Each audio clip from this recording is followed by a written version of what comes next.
Bob, I'm really excited to have this talk with you because you have so much experience, both as a psychologist with individual people, but also as a trainer, and you have so much to teach people who have to do trainings, because it's really important to do a training well. You're teaching other professionals. But first, briefly tell the audience who you are. Well, you're right. Training is one of the things I most enjoy. Um, Bob Moore here.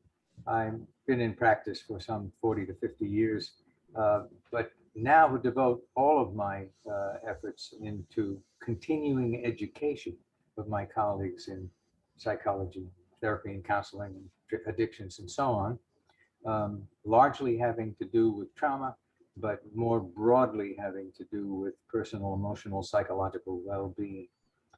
Um, it's my joy. Um, so what else can I tell you, Izzy? That's what I do. Yeah. Just for the record, I want the audience to know that we've spent a lot of time together. We have become very good friends, and I have nothing but admiration for you. You have so much wonderful experience, and you have such a gift at explaining things. You have a great voice, inflection. You're like an encyclopedia, and I'm really glad to be able to do this with you. Oh, what a Uh, pleasure. What a pleasure. okay. I wanted you to present to any people who are in the training, either business or they have to do trainings as part of the work, some of the important principles that you have for them so that they will do a successful training that people will enjoy and pay attention to and learn from. Yeah, yeah, that's a good point.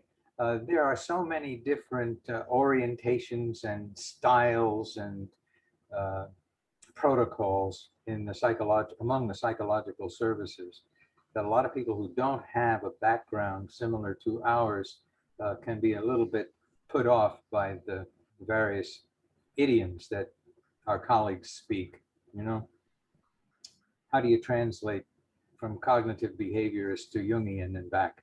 Oh God. Well, that's fun for us, but for many of our colleagues who don't have that background, uh, I fill them in. Okay. So I you'll be don't, working with a group of people from all kinds of different psychological backgrounds, and you need to be understood by them and to understand them. yes, and to teach other people to speak to them in a way that works without colliding with some of their personal preferences or long, long practiced habits and so on. Um, well, anyway, what I will do, cutting to the chase about how to present, and I teach this in my coachings to people who have to get up in front of a lot of people, whether that's in person or online, doesn't really matter. I'm an old in-person guy. Ever since the pandemic, I haven't really gotten back out there. But online or in one room, when I walk to the podium, and this is what I will let my colleagues know. When I first walk to the podium after introducing myself, hey, I'm Dr. So-and-so, and we're going to have a program about this or that today. All right. How practically never to get unproductively upset about anything. That was a program I gave about 30 years ago. uh, and I will say to the group, and by the way, we're going to spend a couple of hours together here with me yakking at you. There will be no Q&A at the end. Pause. Oh, no Q&A. No, of course not. No, if you have a thought, if you have a question, if you have um, something you would like to share or something you'd like to know, for God's sake, tell me as we go. We don't want to be waiting for an hour to be able to do that. It becomes irrelevant by that time. So just speak right now, will you please? Okay. Yes, I'll keep the order. I will conduct my uh, talk in the usual way, try to keep my priorities all hanging together. But if you have a thought, you want to say something, you want to ask something, you barely need to even raise a hand because unless I can't find where the voice came from, just speak to me.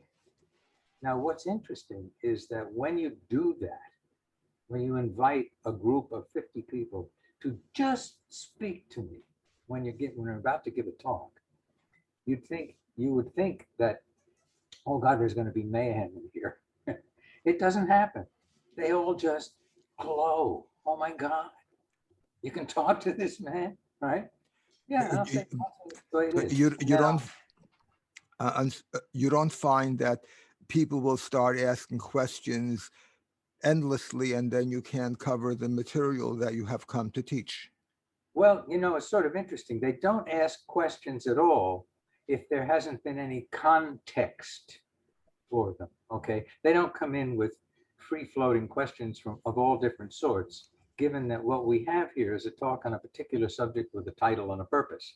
All right, so they expect me to get rolling. They expect me to start it off. They expect me to say something intelligent. Okay, so I will do that.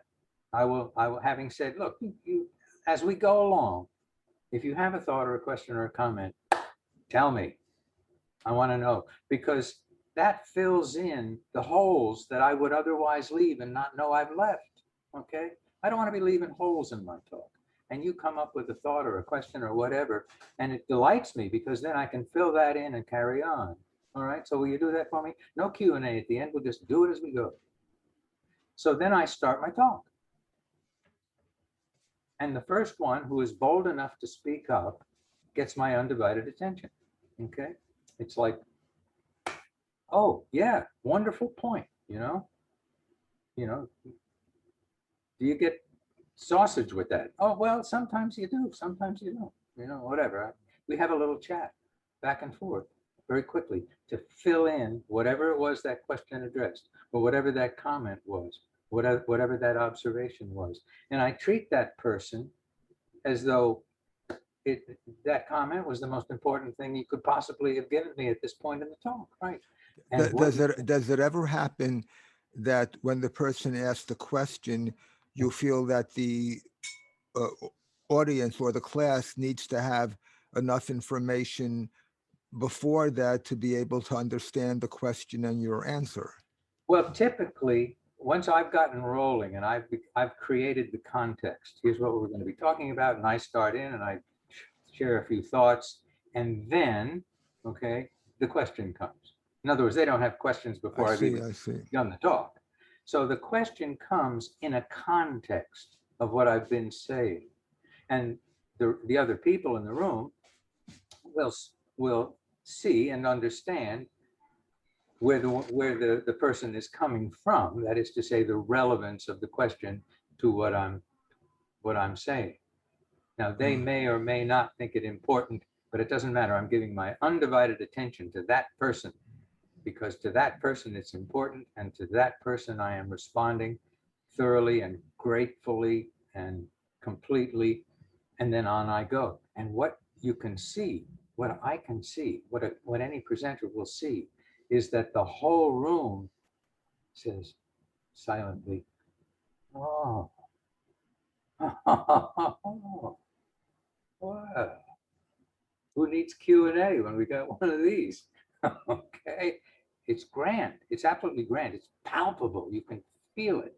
The whole place relaxes. Okay, so I go on with my talk, and then somebody else comes up with an observation or a comment. And it doesn't matter whether it's a question or a disagreement or just an observation or an I've been there too, or it doesn't really matter what it is.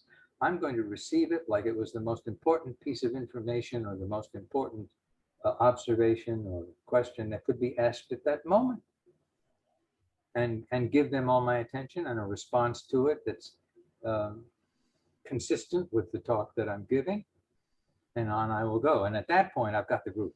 I've got them hanging on my every word. So Absolutely hanging. then you're able,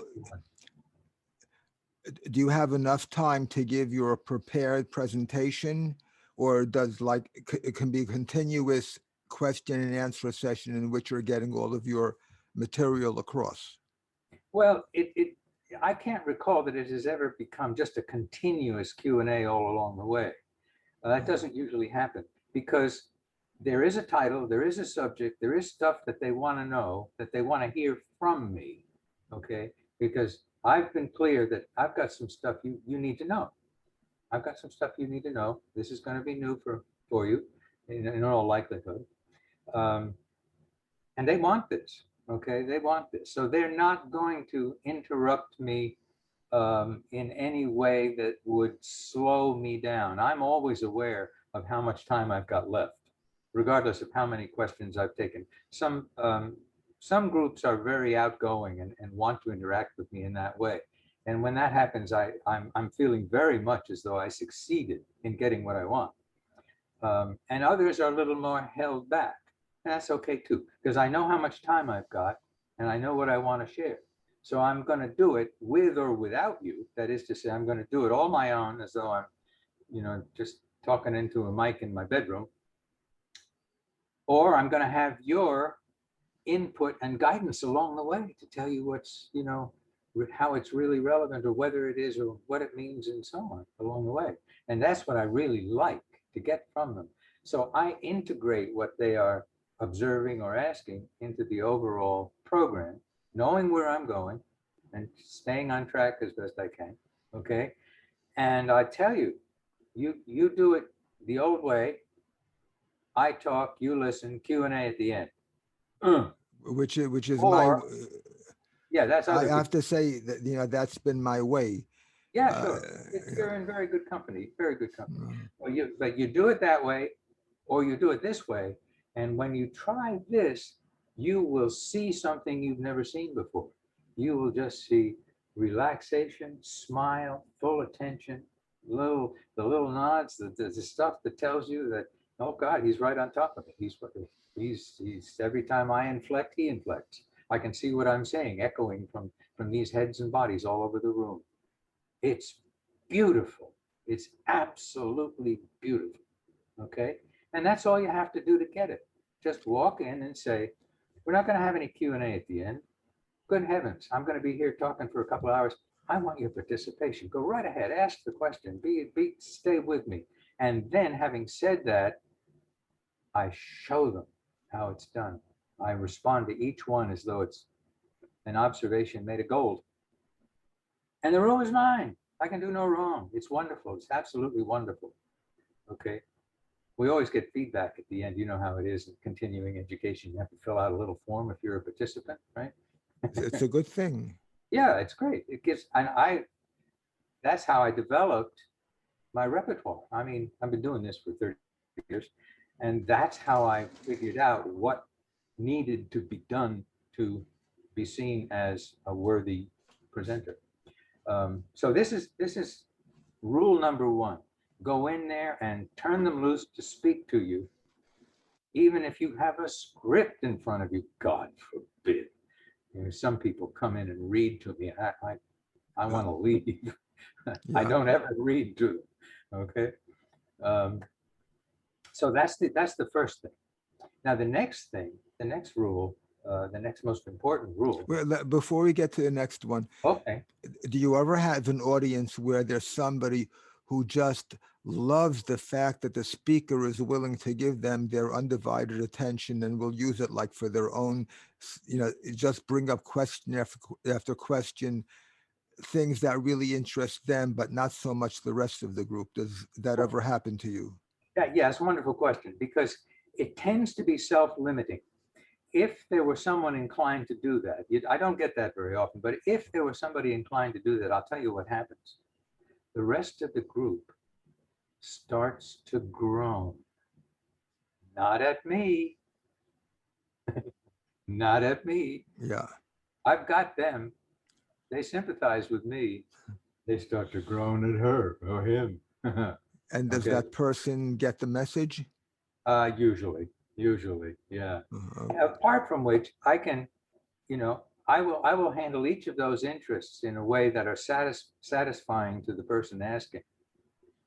And if there's another question, yet another question, and yet another question, there are times when, okay, this is what brings me back into my one-on-one clinical repertoire, where I may have to help that person understand that I am seeing that there is a bigger picture. There is an underlying motive, whatever, and I'm validating her, him.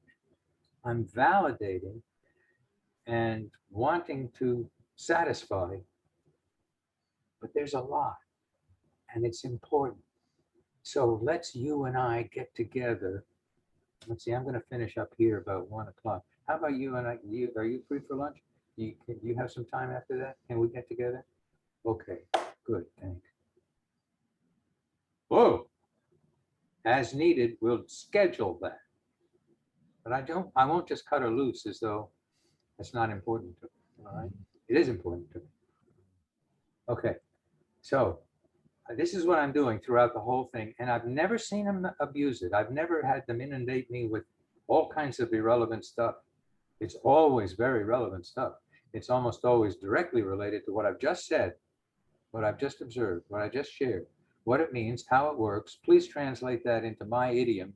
You know, you spoke as a Jungian, well, and now speak it in some other, in Freudian, whatever. You know, talk my language. Good, good. I try to keep it language neutral anyway. I don't very often have to make a translation from one idiom to another, but they will use their own professional idiom, and sometimes I will have to get them to translate that for me. And I do that with them, but that's giving close attention and wanting more detail about what they said so that I can understand them. And they love that. My God, he's actually listening to me. He wants to understand me. And then he responds to me personally. Okay. This does magic to a group, absolute magic. So the whole business of just giving a lecture and having a Q&A later on, by which time all the thoughts and questions that came up during the lecture, oh God, I got to dig that up again. You know, remember about an hour ago when you said, da, da, da, da. No, that's a nuisance. That's just a nuisance. So I'm firm about this. I've got to have interaction in my talks, and I want it that way. I mean, I can have as much as I want, but I very rarely don't want it. I almost always want it. Now, the second thing is a very simple rule that some people find hard to implement because it challenges a long-standing habit. And the habit is that when people get up in front of a group and want to talk to a lot of people, online or off, doesn't matter, they tend to pluralize. Example. Did everybody find a parking place this morning? I know what it's like out there at this hour. Did everybody find a, who's this everybody? Okay. Would everybody please open your materials to page number 6? No. The word is you. It's you. Did you find a parking place? Did you actually find a place to park this morning? Okay. We're up and running. Open to page 17, would you? Now I've got 50 people there. Who am I talking to? Every single one of them hears that and understands it. Okay. You do the everybody bit. Did everybody bring the report with them? You know what they do if you do that? That's what they do. Let's see who did or didn't. Okay. You're not the person you're talking to, the one person that matters didn't get talked to. It's everybody else that got talked to. Did everybody? Okay. No, it's always you. It's always you. And everybody hears that in the way that they hear anyone else who addresses them with the second person pronoun. Okay. No trouble in talking about others, third person, others. You know, some people go to church religiously every Sunday. Well, how else? Right? We talk about others, but I'm talking to you. And whenever I'm talking to you, I don't use any plural references. And there's no need throughout the whole thing to ever use a plural reference because there's only one person sitting in a whole lot of chairs. So I'm just talking to that person. Now the simplest way to say it is to go in, you know, I'm coaching my colleagues and I'm saying, look, when you go in to give this presentation, just simply pretend there's exactly one person in the group. There's just, you know, it may be that you see bodies in all 50 chairs, but there's only one person there. Talk to him or talk to her. One person. Use exactly the idiom and language that you would use if you were talking to exactly one person across your kitchen table, in your own kitchen, just one person. Make your language like that. Nobody will get left out. Nobody will get left out. And you won't have people sitting back and, you know, receiving this stuff like you were a grade school teacher. Sorry about that. Grade school teachers do a wonderful job, but sometimes they get lured into talking about, okay, well, everybody do this and everybody do that. Okay. Hmm. That's the habit I'm talking about. So those two rules come in and give people the freedom to speak and ask and comment and handle them sincerely and well as you go along. And always speak in a singular reference. Don't pluralize. You're just talking to one person at all times. Very good. He just, So he just moves around the room. do you feel this is applicable to all fields of study, all types of presentations, or are some subjects less appropriate for this approach? I can't think of any discipline or a body of knowledge that would upstage these presenter practices. Now, I- I'm not I a just cannot see it mathematician, but happen. I can imagine that I'm a mathematician presenting a lecture on math, and Yeah, it's built up, step, step, step, step, step. If yeah, I'm doing that, can I take questions from the audience whenever they feel like? sure. I hope so. I hope so. You know, here And I am. what if the I'm up at question, the, what if the question has to, maybe the person who's asking a question already knows like 70% of the process that I'm presenting, and they're asking a question for which more of a basis is required for the other people to understand before I can answer that person's question. Let's say I'm doing a presentation, a mathematical presentation that has 10 steps. And there's a person who knows this math very well. And he's asking a question that's like from 80% ahead in my presentation. I haven't gotten there yet. And people who oh do yeah, not have the steps before will not, don't understand the question and won't understand my answer.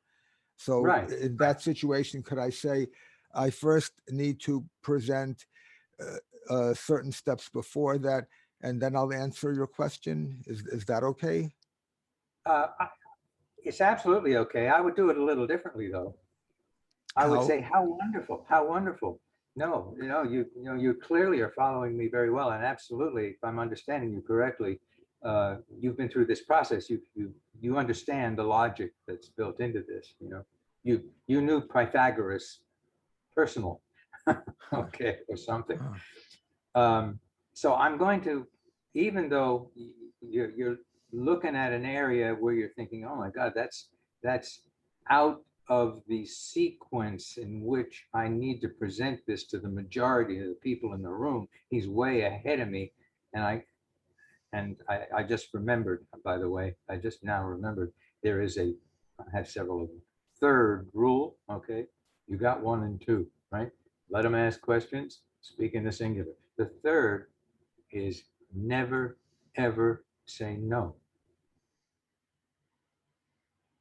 Okay? Never say no. Never say no. The answer to the question is never no. We'll go into that. Okay? Because we want them to feel rewarded and well received and not shut up and told that it's wrong. We don't ever make them wrong. Okay?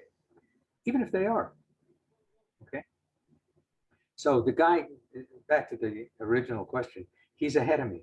He's got some knowledge of what I'm talking about. So I basically, in a nutshell, I'm pleased and I congratulate him for understanding the whole construct.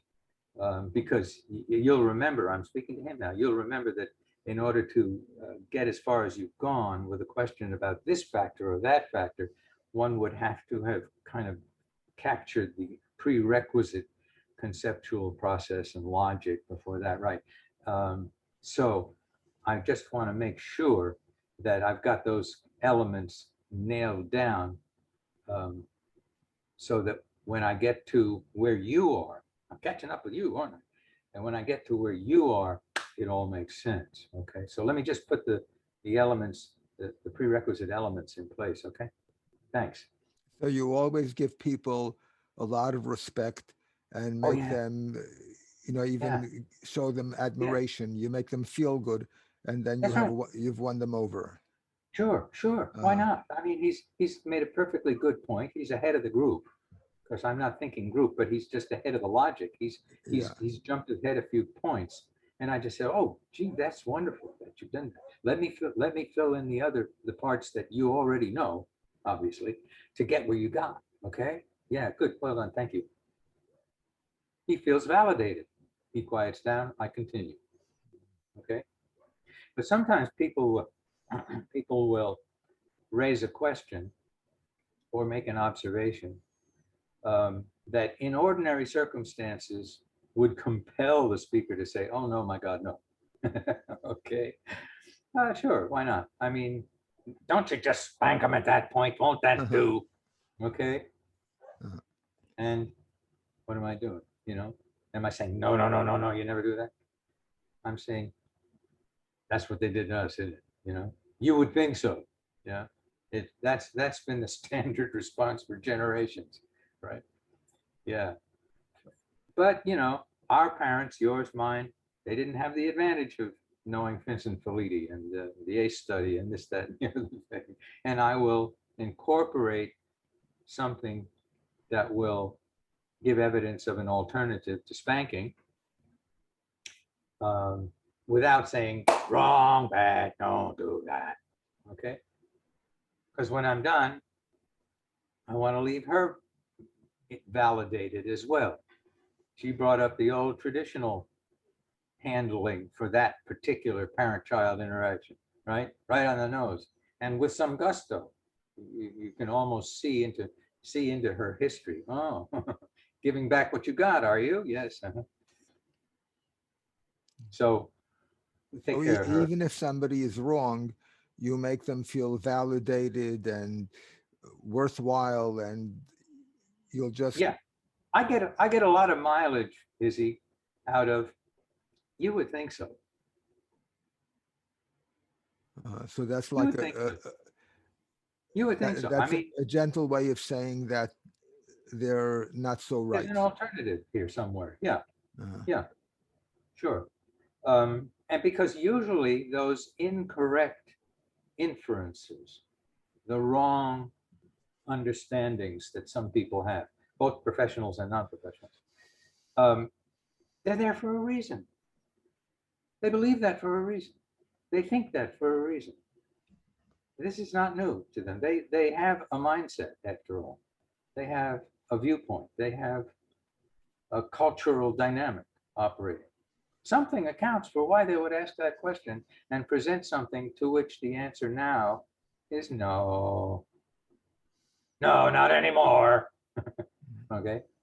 So I got to jump in there and say, yeah, yeah, basically you got that right. That's a slice of our history, isn't it? That's absolutely a slice of our history. You represent it well and very succinctly. a slice of our history, meaning that it's the past and it's not current. That's right. Uh, That's a- right. and Yeah. Yeah. So they I accept. can hardly blame you. I mean, didn't you? Your folks probably thought that way. Their folks probably thought that way. Okay, because your folks had to learn it from somebody. They learned it from their parents. Okay. 'Cause I personally would have a fairly common problem, more in my earlier years giving the seminars, but I was giving seminars to mental health professionals on bullying. And my approach is based on what I consider to be solid psychology that's been proven over the years, as well as universal wisdom. But then Mm-hmm. they ask me questions based on the bullying psychology, which is new and for the most part is wrong. So here I am, and they're passionate about it because the Oh book yes. is very Yes. passionate. Yes. Social justice warriors fighting for bullies against victims.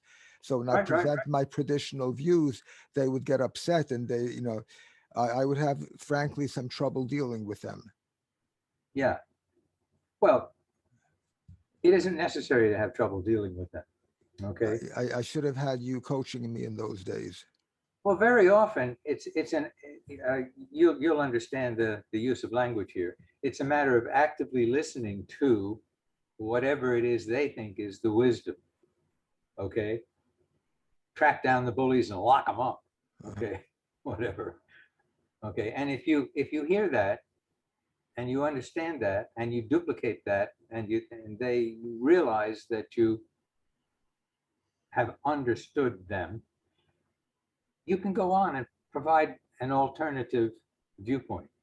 But very often with the ones who are most passionate, you can't afford to bypass the first step.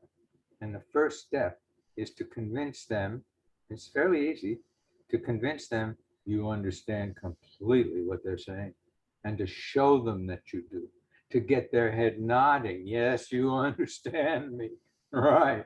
And once you've done that, then you have license to share a new thought, okay? But if you go straight, if you hear what's being said, you understand it perfectly well. In other words, there's no real reason to say, do you mean, are you saying? You don't have to do that. You really understand them. And they're so dead wrong in your viewpoint that you simply say, no, we're not doing that anymore. We're here to take a look at it this way. And they don't feel heard if you do that. They don't feel heard. So you have to invest the time to let them know they've been heard, to elaborate if necessary on what they are saying so effectively that they're saying, yeah, you got it. That's it. That's where I'm at. That's what we're doing here. That's what I believe. And now you've earned the right to speak. Because all of that was just a duplication of what they've said, an elaboration on what they've said. And they need that. They need to know that you understand that. Yeah. Otherwise you lose them. Otherwise you lose them. Yeah, I have to say I've lost some people, and some people have left my seminars in midday because I was like against their point of view. Sure. Yeah. And interestingly enough, those same people, I'm guessing, would be willing to hear your different point of view if they knew absolutely that you understood theirs. And that's what you have to show. Yeah. Okay. I wasn't wise enough in those days. Yeah, well, I wasn't either. I had to learn this the hard way. Okay. Over time. But those are, I guess, the longer I go, I can think of more of the rules. But those first three will pretty much guarantee you a wonderful reception by almost any audience on any subject at any time. Okay. Tell them they can talk. Tell them you're going to listen to them as you talk along the way. Do that right up front. Speak to them personally without plural references, and never put them down. No no's.